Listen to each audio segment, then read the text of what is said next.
Good afternoon, good evening, good morning. This is Catania Alvin from London. It is the 9th of April and we're still on the Brexit situation. But I've just done a video on Obama being over yesterday and meeting up with Merkel. And it suddenly dawned on me, because Obama came over and spoke to the British people and encouraging them to vote to remain in Europe, it suddenly dawned on me that this man still has his dirty fingers in the British Brexit situation. And also Janice Carpenter talked about that May and Merkel had already done a deal. So there are things going on behind the table. So I've got various ones that I just want to share with you, which I think will make very interesting watching, because there is treason being done. There are traitors in the house, traitors within England. That's quite clear. Just as there have been traitors in America, invariably English traitors, but there are also English traitors in the British government. And remember, behind much of all this is the Committee 300, who are really, that's part of the globalists, or really, and wanting to create a one world order. So this is why there is this battle royal going on, really between the banking system that has been running most things and the people who are standing up for democracy. And after going to and fro through the briefing, all of the ministers in the department together decided that we wanted a normal advanced free trade agreement, because that would be the kind of Brexit which would fulfil the mandate of the referendum and indeed the mandate of the preceding speeches, the mandate of the general election. Our officials looked somewhat crestfallen. Clearly the advice was to go for a higher line with Brexit. And then subsequently, in a sense, the rest is history, because the European Union then offered us that kind of Brexit. President Tusk's offer on behalf of the Council included an advanced free trade agreement. Therefore, it should come as no surprise that the only remaining possible model is a free trade agreement.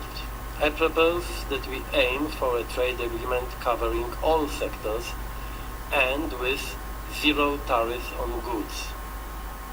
Like other free trade agreements, it should address services.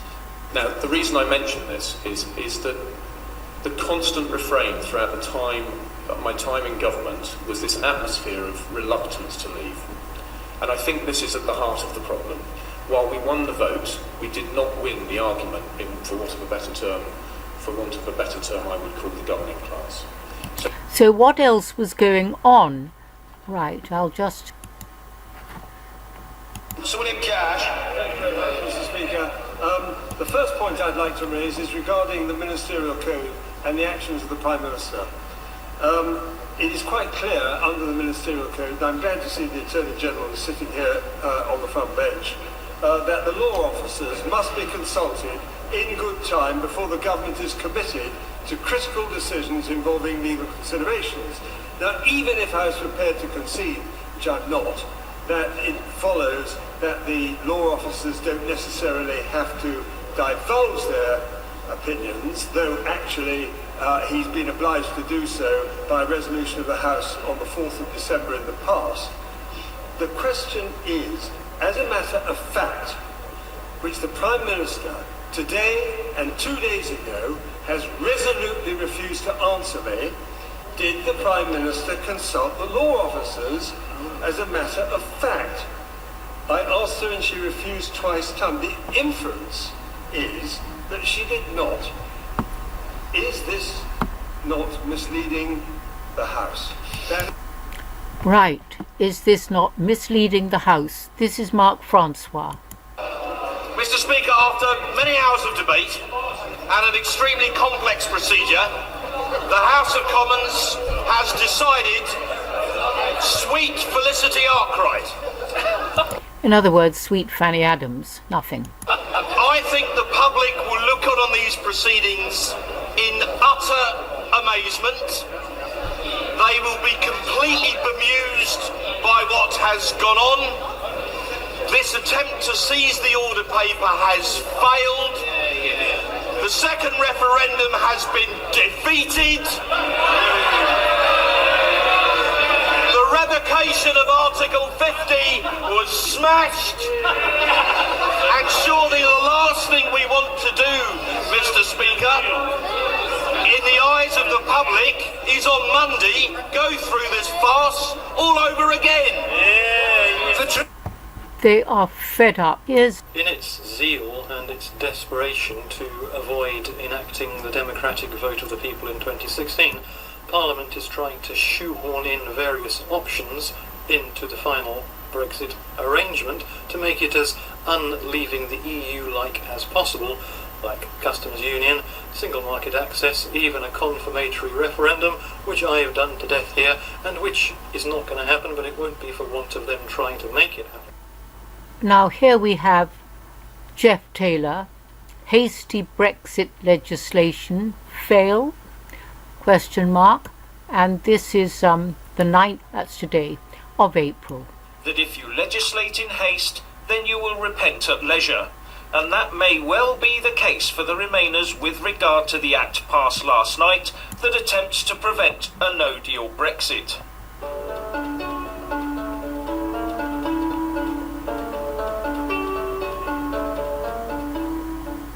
Yesterday evening there was a lot of backslapping and high fives for Yvette Cooper and Oliver Letwin as the bill they sponsored and rammed through both Houses of Parliament in 3 sitting days was made law by royal assent last night. The result was that the Cooper Act forced the Prime Minister to bring a motion to the House of Commons today to extend the Article 50 process to a specific date.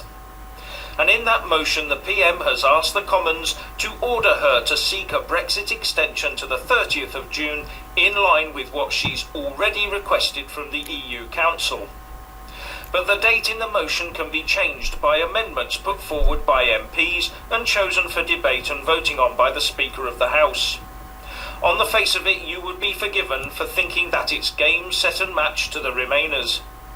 But it is not all that it seems. Having read through the legislation itself and what the House of Lords Constitution Committee said about it, the Act may well prove to be quite toothless. The first point is that the Act requires the Prime Minister to put the motion to the House on the day the Act became law or the day after. That has been done, and as far as I can see, there are no other clauses in the bill that requires her to repeat that exercise ever again. Secondly, the Act only requires the PM to seek an extension. It does not talk about negotiating or getting an extension at any cost or limited cost or anything like that at all. Thirdly, any date that MPs vote for has to be an end date.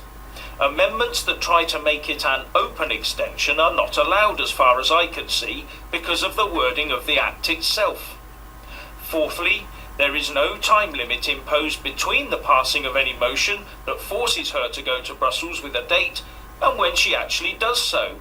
She could just put it at the bottom of the in-tray. Now, according to the House of Lords, the likely outcomes are the EU could refuse to agree the extension. In that case, says the Lords report, the bill would have no further application. That is, it would not impose any further duties on the Prime Minister, nor make any further relevant provision.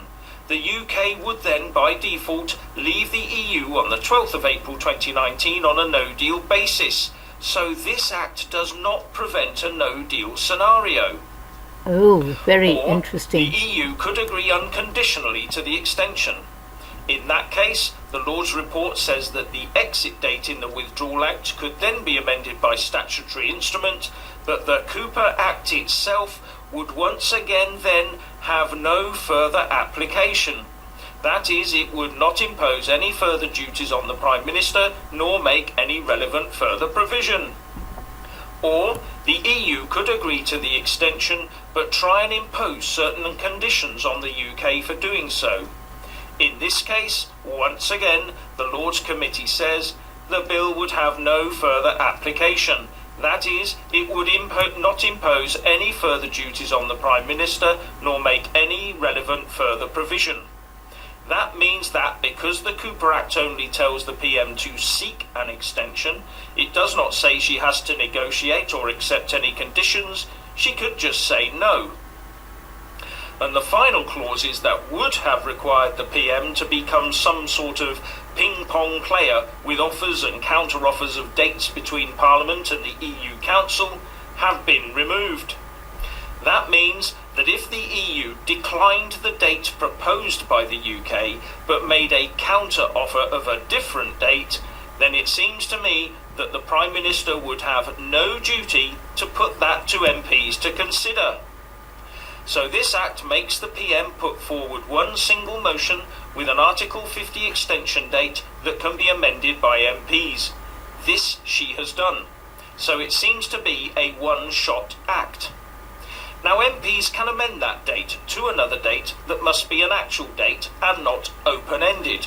But today, our MPs were offered that option and actually chose not to change the date. So after initial use, the Cooper Act appears to me to be redundant, as it has no further use apart from one clause that says any extension actually agreed cannot end before the 22nd of May, the day before the EU elections. The upshot from all of this is that the PM may be nowhere near as constrained by this Act as people, especially our MPs, think. And finally, here is Nigel Farage on his LBC show yesterday on the 8th, right at the end. A fairer question than putting Remain in it. Peter, thank you for your passion, thank you for your call. Daniel says, do you not realise voters can change their minds, just like elections? A referendum can change too.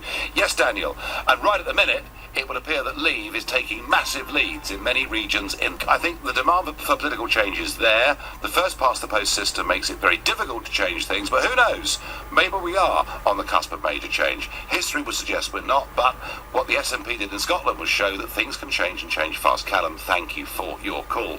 One or two of you here having a go. On Twitter, Dom says to me, why are you trying to subvert the sovereignty of this country's parliament? Sovereignty doesn't rest with Parliament. Sovereignty rests with the people of this country. They lend that authority to parliamentarians to exercise for that next term, normally these days 5 years of Parliament. The idea that Parliament is sovereign, the idea, Dom, that the MPs are the bosses and we're the servants is wrong. We're the masters and they're the servants, and that's what we need to get back to. We're a long way from it right now. You've been listening to the Nigel Farage Show here on LBC. I'm back tomorrow at 6. Okay, right. Those words have to stay in people's heads. We are the masters. They, in Parliament, are our servants. They must do what we, the people, by majority, tell them to do, or vote that they do. Let's remember that. God bless. This is Catania Alvin saying cheerio from London, and thank you to all the subscribers and all your comments. God bless.